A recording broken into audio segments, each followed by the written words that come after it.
casas, gente que trabaja, horas que se pasan. Tengan ustedes muy buenos días, amigas y amigos de Radio Fénix y además del programa Habitar el Pensamiento de Fugman. Quien les habla, Gustavo González. Hoy tenemos un invitado muy especial, ya se encuentra en el estudio, inmediatamente estaremos hablando con el compañero Sixto Amaro, del directorio del BPS y además un viejo dirigente sindical de la Federación de la Carne.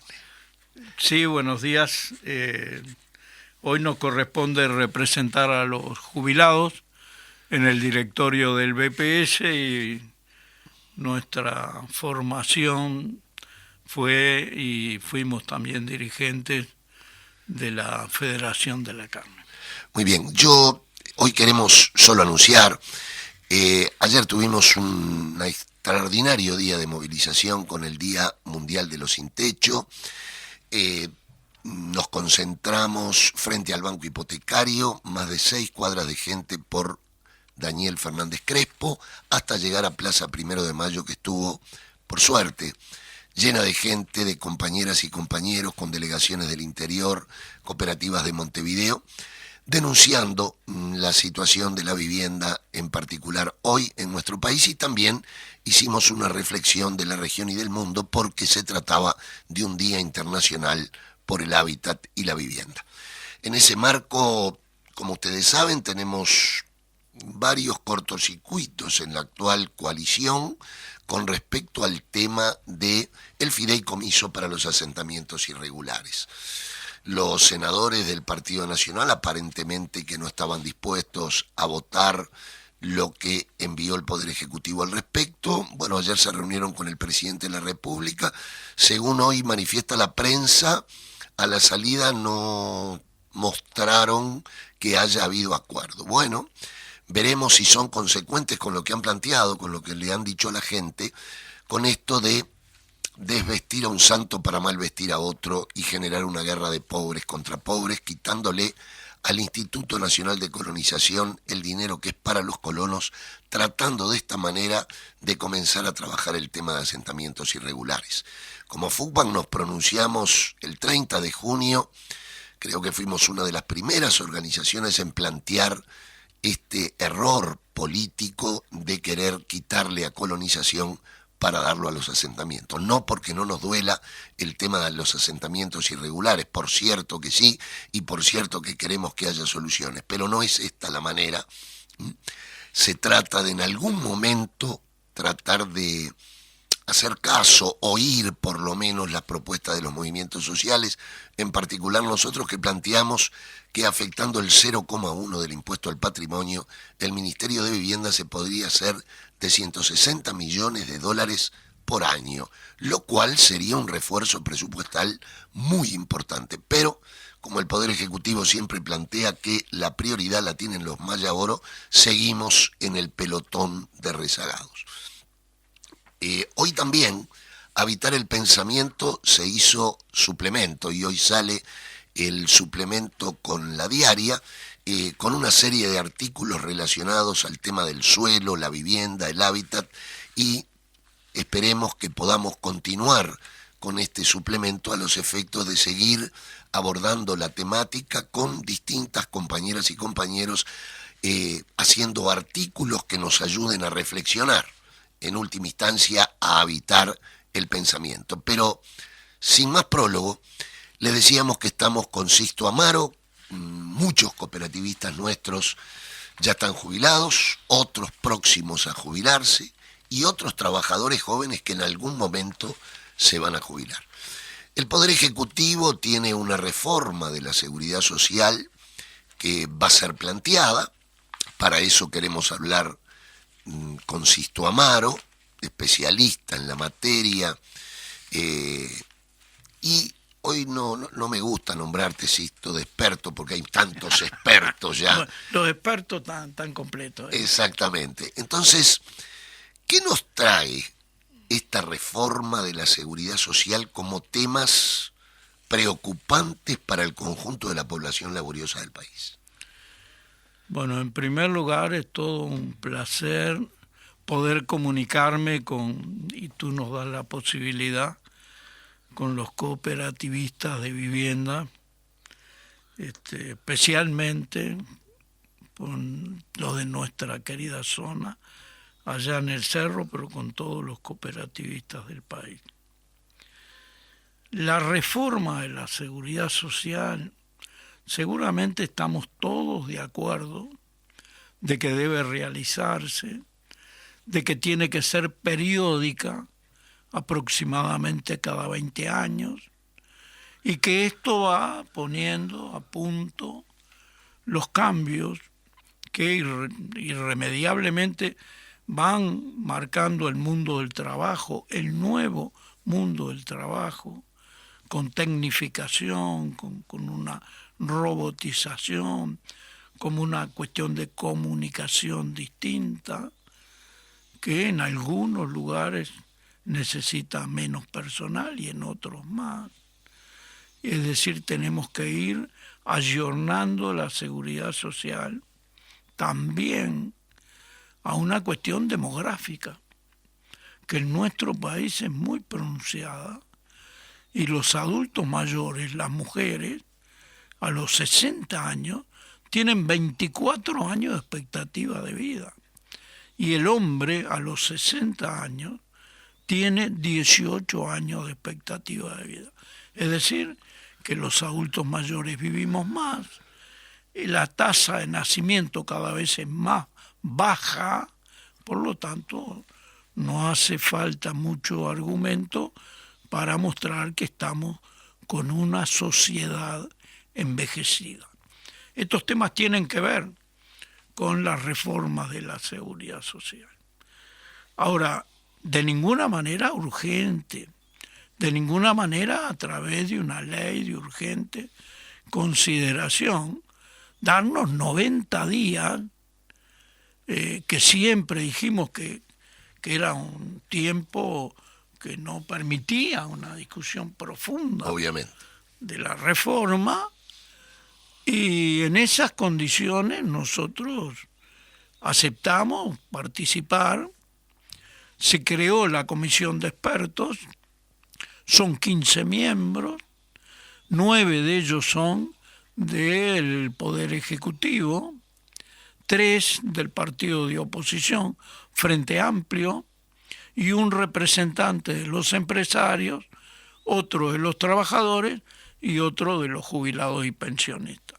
Estos 15 expertos comenzaron a discutir el tema, y luego de un diagnóstico en que hubo 2 informes que surgen de cómo vemos el actual sistema de seguridad social, comienzan a discutirse las propuestas.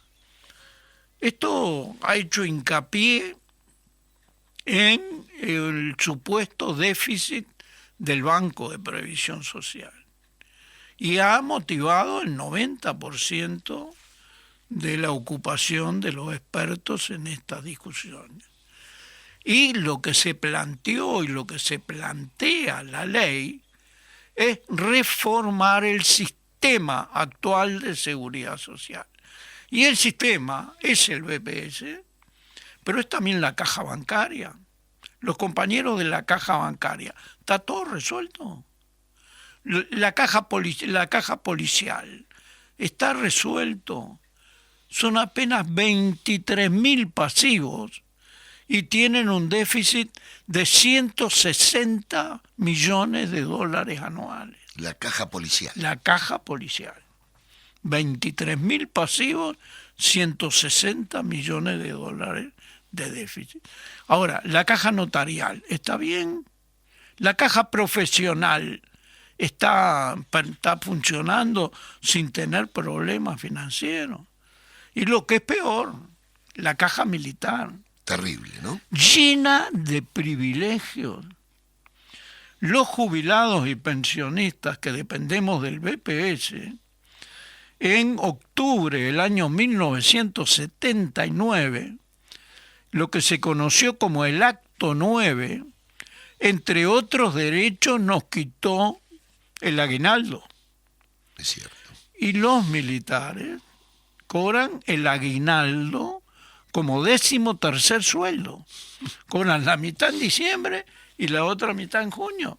Y hay aguinaldos de militares que son de 180.000 pesos por mes.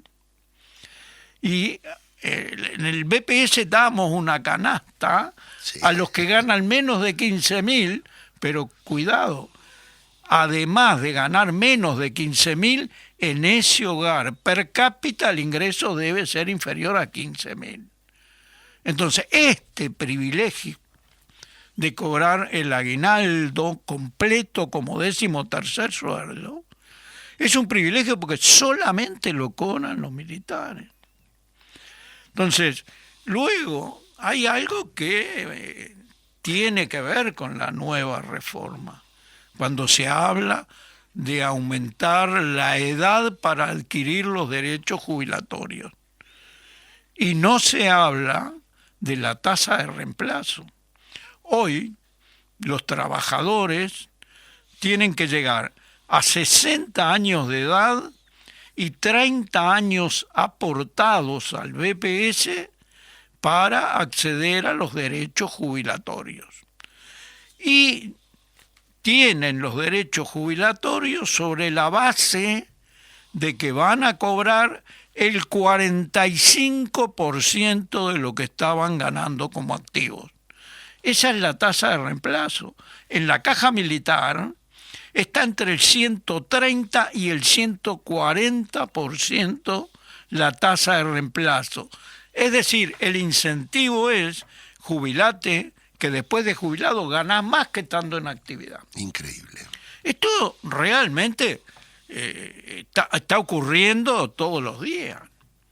Hay gente que en el BPS aportó 40 años, 42 años, y con 45 años un militar se jubila. 45 años de edad. De edad, claro. Y alguien en el BPS tiene que trabajar 40, 42 años para tener una tasa de reemplazo alta que seguramente ronde el 80%. Es decir, son muchos los privilegios que tienen esta caja militar. Con un gran déficit, además. Que tiene un déficit de unos 500 millones de dólares anuales. Que lo pagamos todos. Sin duda. Todos los jubilados, todos los trabajadores, todo el pueblo uruguayo tiene que pagar un déficit de 500 millones de dólares anuales. Entonces, vamos a reformar, vamos a privatizar el Banco de Previsión Social o vamos a discutir en serio una reforma de todo el sistema de seguridad social. Entonces, esta discusión hoy, justamente hoy en la tarde, va a aparecer un documento que no es de los 15 expertos.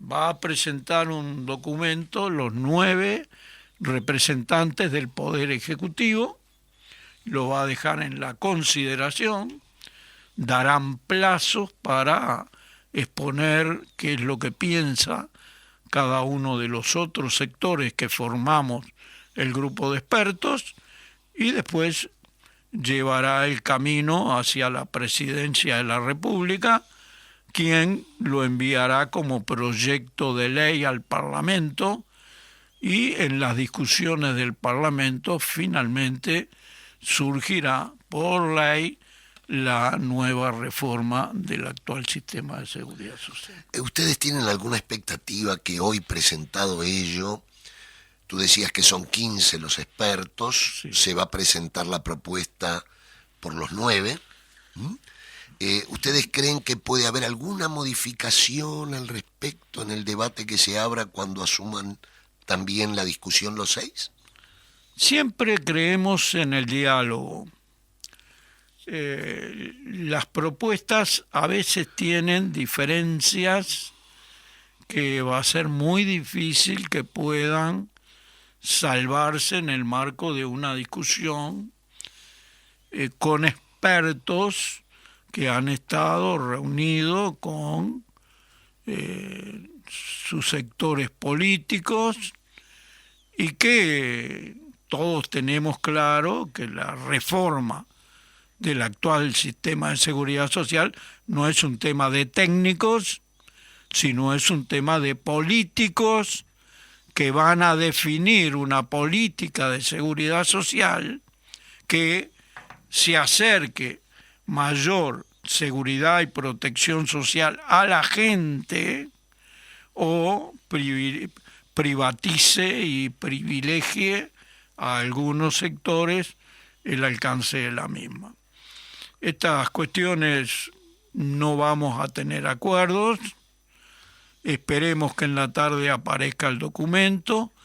En lo personal, no somos optimistas de que en el marco de esa discusión pudiera reformarse lo que el Poder Ejecutivo va a presentar hoy. Ahora, lo que escuchamos todos al principio de este nuevo gobierno de coalición era de que la reforma de la seguridad social es un tema inminente, clave y fundamental para el desarrollo del país, etcétera, etcétera, que se iba a presentar este año mismo, se iba a abrir el debate, pero creo que las firmas cumplieron un rol ahí, porque esto se lleva para más adelante o se tratará este año. También, como una opinión personal, nosotros creemos que la reforma va a traer muchos recortes a derechos que tenemos los jubilados y pensionistas, pero fundamentalmente los trabajadores de hoy, y esos recortes no van a favorecer las políticas que el gobierno quiere privilegiar para tener un mayor acercamiento, y los 800.000 votos que generaron la necesidad de un plebiscito para ver qué camino tendrá esta ley de urgente consideración, yo creo que está pesando y mucho, y que los resultados de los expertos que ahora irán a parar al Poder Ejecutivo no van a conocer, digamos, el ámbito de la discusión parlamentaria, seguramente hasta después que se realice el plebiscito Por la LUC. por la luz.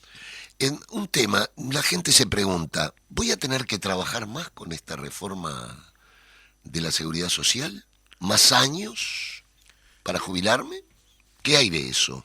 Eso está planteado, y el número que ha estado sobre la mesa es 65 años para adquirir los derechos jubilatorios. Bueno, si hay algo más improvisado que este planteamiento, que saca un número al azar al azar no, con un objetivo recaudatorio, que es lo único que se puede avisorar, que el trabajador que hoy aporta hasta los 60 años de edad tendría que aportar hasta los 65 años, y de esa manera habría un mayor aporte del trabajador a la seguridad social. O sea que los trabajadores vamos a tener que trabajar más años, Sí, para que recaude el BPS, supuestamente, entre comillas. sí, sin que haya cambio de la tasa de reemplazo. Eso es muy importante. Esto es clave. ¿Por qué?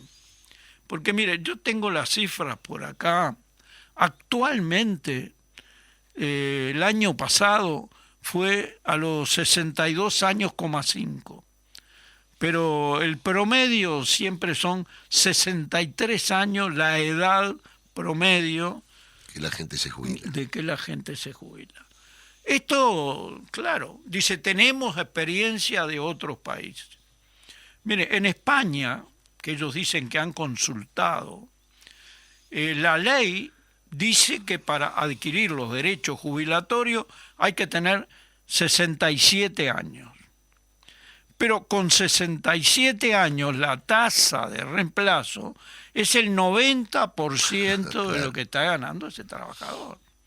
Pero es más, él después de los 60 años se puede ir, pero la tasa de reemplazo va a ser como acá, 45, 50, 53. Si espera hasta los 67, tiene el 90. El incentivo Claro. de que ese trabajador continúe hasta los 67, te damos una tasa de reemplazo del 90%. Eso es lo que pasa en Europa. Ellos están hablando, he oído algunos de ellos, de que se han inspirado o se quieren inspirar en el modelo sueco. ¿Han estudiado eso ustedes? No lo hemos estudiado en profundidad.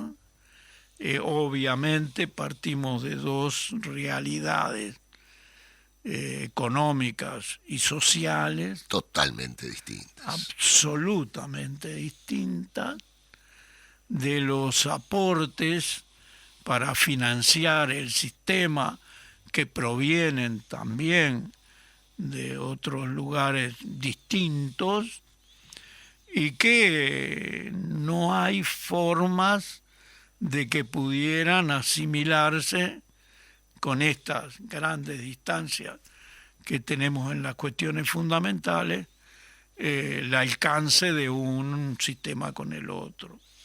Es sobre todo una idea para confundir, para Exactamente. que la gente pierda el rumbo de una discusión seria que aborde los temas en función de la sociedad que tenemos hoy. Un tema que tú trataste, Sisto, que me parece muy interesante, es lo siguiente. Ustedes, la interrogante es, bueno, las otras cajas no tienen ningún problema, y todas tienen. Todas. Absolutamente todas. Pero no se va a tocar ninguna de esas. No se va a tocar ninguna de esas cajas. Sí sobrevuela una propuesta de que las cajas paraestatales también les llegaría el sistema de AFAP.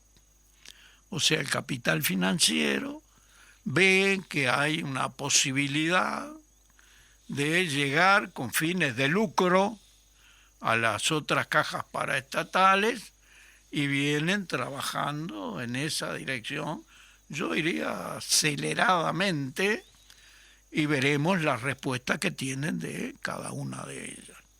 Estos temas son los que se están discutiendo, y sobre todo hincapié en el déficit del Banco de Previsión Social. Nosotros vemos como, por ejemplo, en cuestiones que son de relaciones entre organismos del Estado, la DGI cobra los 7 puntos de IVA, que son un ingreso genuino de las finanzas del Banco de Previsión Social. Y nos cobra un porcentaje por hacernos ese trabajo en la DGI. $100 millones anuales. Barbaridad. Nosotros cobramos el IRPF y se lo enviamos a la DGI. Y por ley no podemos cobrarle nada. Pero además, nosotros a la SAFAP, que son sociedades anónimas de capital financiero con fines de lucro, les detectamos las altas, las bajas, lo que paga cada uno de los trabajadores, se lo damos en orden administrativo. Le hacemos un cheque a cada una de ellas por lo que les corresponde recaudar por el 7.5 del aporte de los trabajadores. Cuando dicen nosotros es el BPS. El BPS, cuando digo nosotros... O sea que el digo BPS trabaja todo el trabajo. para la SAFAP. Para la SAFAP. Y le enviamos el cheque, todo lo administrativo, y no nos pagan nada. Y el día que reclamamos cobrarle, bueno, se quejaron ante el Tribunal Contencioso Administrativo, llevaron el tema y falló en contra del BPS. Tenemos que hacer ese trabajo gratis para el capital financiero. Y de eso nadie dice nada. Por supuesto que las AFAP en esta reforma están por fuera totalmente. Y muy contentos. Es muy contentos, asesorando permanentemente y con sus manos prestas a lucrar en la seguridad social.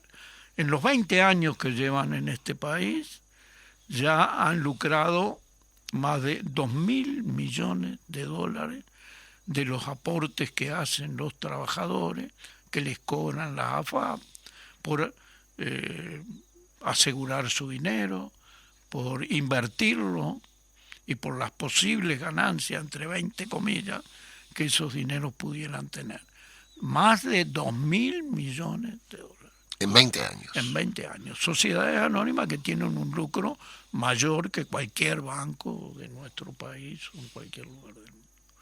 Entonces, estas discusiones son las que se están procesando y nosotros defendiendo al Banco de Previsión Social, que por la Constitución y la ley es el organismo del Estado con la responsabilidad de acercar protección y seguridad social a los uruguayos desde antes de nacer hasta después que fallece. Nosotros atendemos la parturienta, nacimiento del niño, la asignación familiar, después lo seguimos hasta el final del estudio, el seguro por enfermedad en el trabajo, el seguro por desempleo, la pensión, la jubilación. O sea, toda una cobertura social del trabajador. Después que nos morimos tenemos los gastos mortuorios que están cubiertos también por el BPS. Es decir, es un organismo que es el resumen de un proceso de seguridad social que vive en nuestro país desde hace 2 siglos. Histórico. Ahora, tú hoy dejaste ver que esto viene por, dijiste, creo, el supuesto déficit. Sí. Esto es interesante. ¿Por qué supuesto? Bien. El supuesto déficit del Banco de Previsión Social, porque no es tal.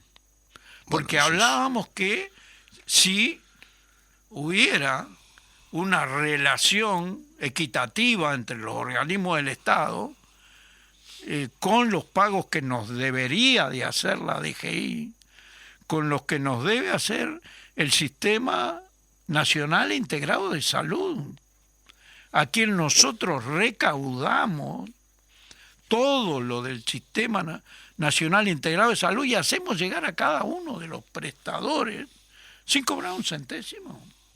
Entonces, cuando nosotros pedimos que la DGI nos devuelva esos 7 puntos de IVA, nos cobra 100 millones de dólares anuales.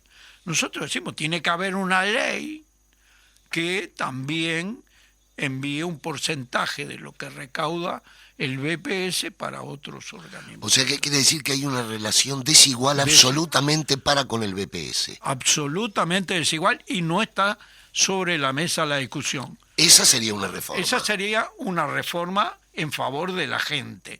Pero además, el trabajador aporta el 15% mensual al Banco de Previsión Social. El empresario aporta el 7.5%. Es el único país, ahora que ahí hablan de Europa, en Europa pagan el 22, 25%. Las empresas, que son todas prósperas, acá pagan el 7.5%. Y el trabajador el 15%. Y el trabajador el 15%. Entonces, creemos que esto es una desigualdad que es cierto, está para apoyar al Mayaoro. Obviamente. Pero aparte de que pagan la mitad de lo que aporta el trabajador, las exoneraciones. Exoneraciones que a uno le cuesta entender. Por ejemplo, en la educación, la Universidad de la República aporta al Banco de Previsión Social. Las universidades privadas no aportan. Claro, bueno, y en vivienda, por ejemplo, Sixto, ayer denunciábamos en el acto que esto de las exoneraciones es dantesco, realmente. Escandaloso. Fíjate que en el 2020, solamente en el 2020, fueron 74 millones de dólares para la industria de la construcción de exoneraciones totales para construir viviendas de $130.000. Y entonces, las exoneraciones aquí también corren para el capital. ¿Ustedes han hecho alguna propuesta sobre estos temas? Hemos hecho propuestas. Tenemos, yo creo que la situación más compleja, difícil, en viviendas que no hayamos tenido en muchísimos años. Nosotros terminamos de inaugurar 50 hermosas viviendas Sí. para jubilados en calle San Martín. Esas viviendas estaban construidas el año 19, Pero cortaron las cintas ahora. pero cortaron las cintas ahora. Pero esto no es solo en 19 de abril, acá en Montevideo. Había pasado hace unos meses en Rosario, que la gente veía las viviendas, que estaban prontas, que los adjudicatarios sabían que les correspondía Esa vivienda. esa vivienda, 2 años esperando. Y lo mismo ocurrió en 33, donde también tuvimos una situación similar. Nos vamos a una pequeña tanda y volvemos con Sixto Amaro discutiendo de tema fundamental, como es la reforma de la seguridad social, para que todas y todos sepamos. La siempre viva. Bueno, continuamos en Habitar el Pensamiento, programa de Fútbol, donde hoy tenemos invitado a Sixto Amaro para seguir conversando sobre todo esto de la reforma de la seguridad social. Pero Sixto, me preocupa, ¿han perdido los jubilados en este periodo o no? ¿Van a seguir perdiendo o no? Los jubilados y pensionistas comenzamos el año perdiendo poder adquisitivo. ¿Y esto por qué? Porque nuestros aumentos, de acuerdo a aquella definición del plebiscito del año 89, son en función del índice medio de salario. Y el fin del año anterior nos llevó a un índice medio de salario de 7.58%. Y el IPC, o sea, la inflación, fue de 9.41%. Comenzamos el año, todos los jubilados y pensionistas, perdiendo un 1.8%. Pero con esa misma prestación, con el aumento recibido en enero, continuamos hasta el próximo mes de diciembre. Y la inflación ha ido subiendo y en este momento la pérdida de poder adquisitivo está por encima de los 5 puntos. Pero fíjense en el futuro nuestro. Yo tengo acá el índice medio de salario y el IPC del mes de agosto. El índice medio de salario de agosto es 0,10%, que es uno de los meses que nosotros teníamos esperanza cierta que laudaran consejos de salario que impulsaran el índice medio hacia adelante. 0,10. Y el IPC, la inflación de agosto, es del 0,85. Pero en lo que va del año, el aumento del índice medio de salario a agosto es de 4.96%. Y la inflación 6.19. Es decir, ya vamos perdiendo 2 puntos más de poder adquisitivo. Y miren, compañeros, nosotros no podemos ni queremos vender ilusiones. Tenemos que plantear las cosas con claridad, aunque muestren una situación harto difícil. Cuando llegue el fin de año, cuando tengamos por delante el índice medio de salario de este año y la inflación, el IPC, vamos a volver a perder poder adquisitivo. Esa es la perspectiva. que va a continuar durante todo el año próximo y que la situación de jubilado, de pensionista, tiene que tener reacciones, porque la ley dice que el mínimo del aumento que nos pueden ofrecer cada 1 de enero, el mínimo es el índice medio de salario. Por lo tanto, nada nos inhibe a llevar adelante planteamientos que tienen que ser respaldados por todos los jubilados y pensionistas, de que por lo menos el aumento sea igual a la inflación. De esta manera no estaríamos ganando poder adquisitivo, pero tampoco lo perderíamos.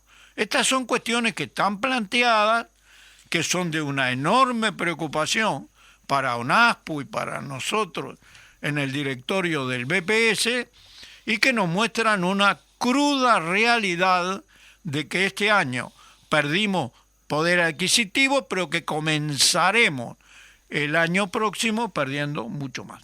Sixto, pregunta, ¿no podrá ser que en la reforma de la seguridad social pueda plantearse algún otro mecanismo de ajuste? ¿Está planteado eso o no? No lo conocemos nosotros, por lo menos. Cambiar las formas del ajuste requiere una reforma constitucional, porque esta fue decidida a través de un plebiscito claro, del año 89, y sí fue muy sabia la redacción de ese plebiscito, en el que dice el aumento mínimo que podrá dar el Poder Ejecutivo es el índice medio de salario, lo que, lo han hecho durante 15 años anteriores, el aumento de las jubilaciones mínimas.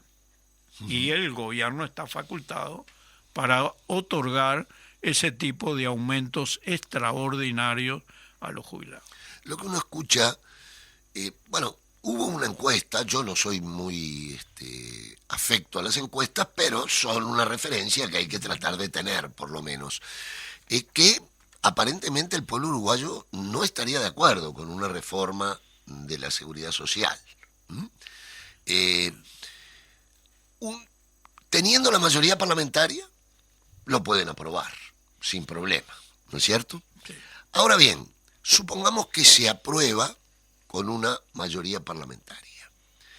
¿Qué recursos jurídicos, legales, tiene nuestro pueblo para poder ir contra ello? Porque me han dicho que no se podría ir a referéndum con este tema. ¿Ustedes han estudiado esa situación? Nosotros lo estamos estudiando. No vemos que hubiera impedimentos para que el conjunto de la población se pronuncie.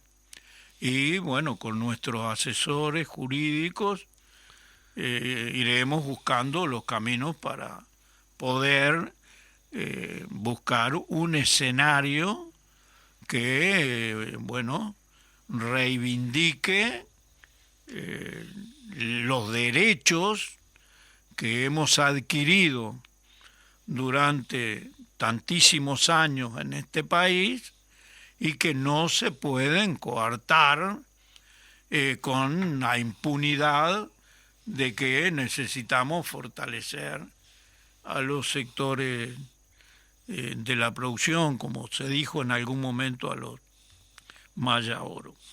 Esto los jubilados estamos muy atentos, seguramente estaremos a la altura del planteo que trate de cercenar, esperemos que no, nuestros derechos y sobre todo los derechos de las nuevas generaciones de trabajadores que van a encontrarse con una seguridad social que exigirá determinada cantidad de años de trabajo y no devolverá en la tasa de reemplazo incentivos que permitan tener una jubilación digna después de 30 o a veces más años de trabajo. Sixto, hay elecciones en el BPS. ¿Podríamos explicar a la audiencia de qué se tratan las elecciones, cómo están ONASPU frente a esto, planteándose de aquí a...? El 28 de noviembre son las elecciones para determinar los representantes sociales en el directorio del BPS. Un representante de los empresarios, otro de los trabajadores y otro de los jubilados y pensionistas. Esto viene de la Constitución del año 1967. Demoraron 25 años, dictadura por medio, pero 25 años para que en 1992 se realizara una primera elección que encontró, como sucede en los trabajadores o en todos los movimientos sociales, un movimiento de jubilados de larga data, histórico, que buscó conformar una organización nacional sobre un principio que es muy fácil de repetirlo: unidad en la diversidad de opiniones, y que es muy difícil después llevar a la práctica. Y yo doy algunos nombres, sobre todo para aquellos que ya tenemos algunos años y que los conocimos. El primer secretario general de ONASPU en el año 91 fue don Luis Alberto Colotuso, que estaba con Chirico y que estaba con Rodríguez Velletti, que esos apellidos, esas personas formidables, compañeros todos, venían de distintas corrientes de pensamiento y de, pararse frente a los temas que hacían a la seguridad social. Y entendieron, tuvieron la visión de ofrecernos ese camino, unidad en la diversidad de opinión. Y don Luis ganó aquella elección, ONASPU, con más de 232.000 votos. Es un respaldo unánime de los jubilados y pensionistas que vieron en esa ONASPU naciente su herramienta para defender todos sus derechos.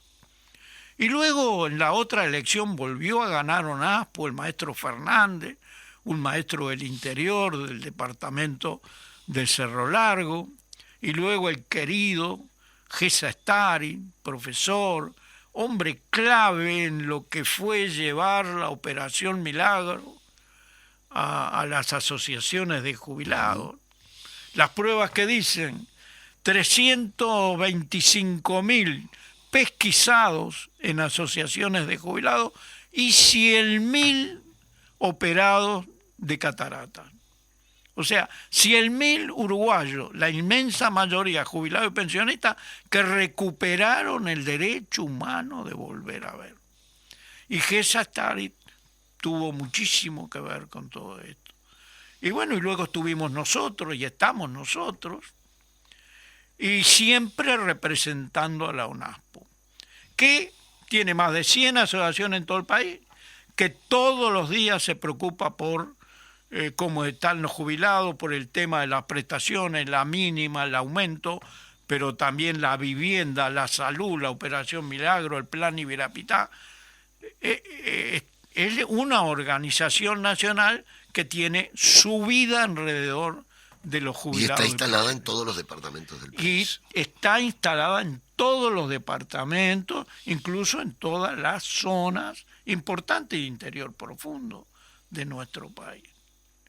Entonces, el 28 de noviembre, el equipo que nosotros encabezamos, pero que también está María Elena Lluvera, está el compañero Ferrari, está Estela Ovelar, está Gustavo Latorre.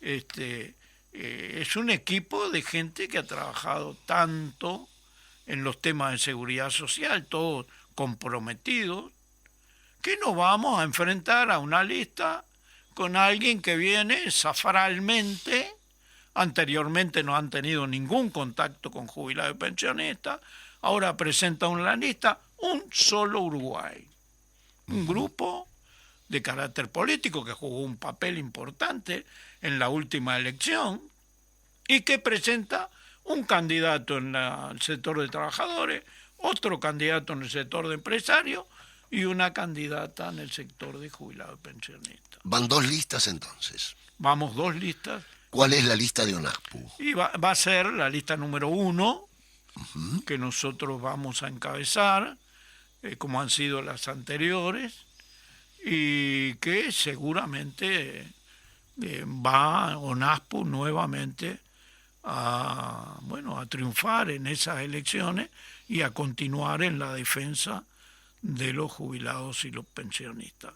Esto no es una tarea que sea sencilla, ni fácil, ni fácil. Tenemos que hacer un enorme esfuerzo a partir de las asociaciones de jubilados y llegar a los jubilados y pensionistas en cada uno de los lugares y de las zonas del país que nosotros estemos trabajando. Nosotros desde aquí llamamos a todos los cooperativistas jubilados, que muchos de ellos están en las asociaciones de ONASPU, obviamente, a sumarse a esta campaña, donde es muy importante que la organización social verdaderamente representativa de los jubilados a lo largo de esta historia que tú has contado pueda triunfar el 28 de noviembre. ¿Qué pasos tienen de aquí al 28 como trascendentales? Bueno, nosotros ahora, el próximo jueves, se conmemora el Día de los Directores Sociales. Eso habrá un acto conjunto con los empresarios, los trabajadores y nosotros, que se ha constituido en un acto oficial del que participarán también el presidente del BPS y el ministro de Trabajo. Esto es un acto en el que para nosotros es fundamental mencionar algunas de las cosas que dijimos y sobre todo mostrar el carácter social, su representatividad y su programa. Y su programa que, por ejemplo, en estos momentos, y está la pandemia por medio, pero se argumenta una vez sí y otra vez también, que las asociaciones de jubilados no son el lugar indicado para procesar las pesquisas para determinar enfermedades que tengan que ver con nuestra misión. Es decir, sacar la operación Milagro de la órbita de ONASPU y de las asociaciones de jubilados. Esto tiene claramente un objetivo político, claro, que es el de aislarnos y el de ir tratando de ir apagando esa llama solidaria que ha permitido que 100.000 ya estén operados. Y lo mismo ocurre con el plan Ibirapitá, que ahora está en manos del Banco de Previsión Social, que los gerentes del banco están elaborando planes, que ya no es más el plan Ibirapitá, es el programa Ibirapitá, que se anuncia que tendrá cambios porque la tablet que hemos utilizado hasta ahora, que se han repartido en las asociaciones de jubilados más de 275.000 tablets, ya está quedando obsoleta, que sería sustituida por un teléfono inteligente, que puede ser de Antel o puede ser de otras empresas privadas. Sixto, fue un gusto realmente estar contigo. Creo que los oyentes, por lo menos yo, y no tengo duda que la mayoría de ellos, nos quedamos con cosas muy interesantes de esta charla. Lo primero, que la reforma va a ser solo para el BPS y no para otras cajas, en primera instancia. Lo segundo es que los déficits reales no están en el BPS si se cumpliera con una ley de equidad, digamos, entre los organismos del Estado, que deberían pagar todos los servicios que hacen el BPS. Otra cuestión que me queda es que, como siempre, los Maya Oro pagan menos que los trabajadores. El 7% las patronales y el 15% los trabajadores. Lo otro, ya han perdido los jubilados y pensionistas de su jubilación. Es decir, al bajar el salario real, al índice medio de salarios verse constreñido, también bajan las jubilaciones. Y por último, tenemos el 28 de noviembre una gran elección nacional, donde esperamos el triunfo de las organizaciones sociales verdaderamente representativas, con sus aciertos, con sus errores, con sus matices, pero me gustó mucho esto que planteaban de la unidad en la diversidad. El último mensaje, Sisto, para los jubilados y pensionistas. Bien, el 28 de noviembre el desafío es enorme y estamos convocando a todos los jubilados y pensionistas a tener claro que los representantes verdaderamente sociales que rendimos cuenta en las asociaciones de jubilados, en las 2 reuniones que tenemos de los regionales anuales, en un congreso por año que realiza nuestra ONASPO, que rendimos cuentas permanentemente ante los jubilados y pensionistas, que tienen además las oficinas en el Banco de Previsión Social de puertas abiertas permanentemente, y que podemos discutir los temas que cualquier jubilado entienda que debe plantear. A esto hay que oponerle a alguien que propone un partido político que va a llevar políticas partidarias. ¿Y a quién le va a rendir cuenta? ¿A los jubilados o a los partidos políticos que los pusieron en ese cargo? Es clarísimo que los jubilados los van a intentar utilizar para el acto eleccionario, pero que después tendrán que ver con las políticas que le impulse el partido político que los está impulsando ahora para que lleguen a ese cargo, a esa enorme responsabilidad social ante todos los jubilados y pensionistas del país. Muy bien, entonces nosotros nos retiramos hasta el próximo martes, donde tenemos seguramente otros invitados. Están invitadas las cooperativas de vivienda, los delegados del terreno de ex-Reincop, que hace 3 años esperan la contestación del Ministerio de Vivienda.